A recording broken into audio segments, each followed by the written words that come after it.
Hi friends, welcome to round about கேஸ் YouTube channel. எல்லாரும் எப்படி இருக்கீங்க? நல்லா இருக்கீங்களா? ஒவ்வொரு வாரமும் ஒரு வீக்கெண்ட் வீடியோ இந்த சேனல்ல பார்த்துட்டு வரோம். இன்னைக்கு நம்ம பார்க்க போற வீக்கெண்ட் வீடியோ உத்தரகண்டில் உள்ள விஷ்ணு பிரயாக்.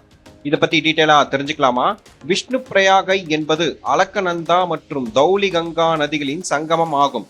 இது இந்தியாவின் உத்தரகண்ட் மாநிலத்தில் உள்ள சமோலி மாவட்டத்தில் கடல் மட்டத்தில் இருந்து 1372 மீட்டர், அதாவது 4501 அடி உயரத்தில் அமைந்துள்ளது. பாகீரதி பனிப்பாறை மற்றும் சதோபந்த் பனிப்பாறை இணைந்து அலக்கநந்தா நதியின் மூலத்தை உருவாக்குகின்றன.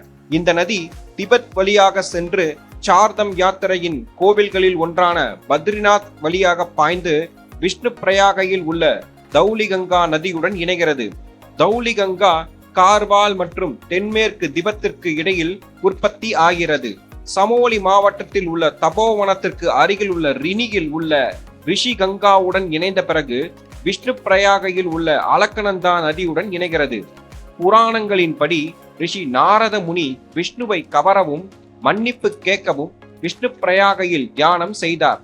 விஷ்ணு பிரயாகையில் ராணி அகிலியா பாய் நிறுவிய ஒரு கோவில் உள்ளது. அதனால்தான் இந்த பிரயாகை விஷ்ணு பிரயாகை என்று அழைக்கப்படுகிறது. இந்த புனித நீரில் நீராடுவது தூய்மைப்படுத்துவதாக கருதப்படுகிறது.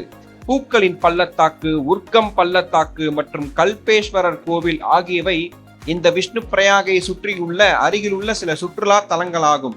மீண்டும் ஒரு நல்ல பதிவில் உங்களை சந்திக்கிறேன். இந்த வீடியோ உங்களுக்கு பிடித்திருந்தால் லைக், ஷேர், சப்ஸ்கிரைப், கமெண்ட் செக்ஷனில் கமெண்ட் செய்யவும். நன்றி, வணக்கம்.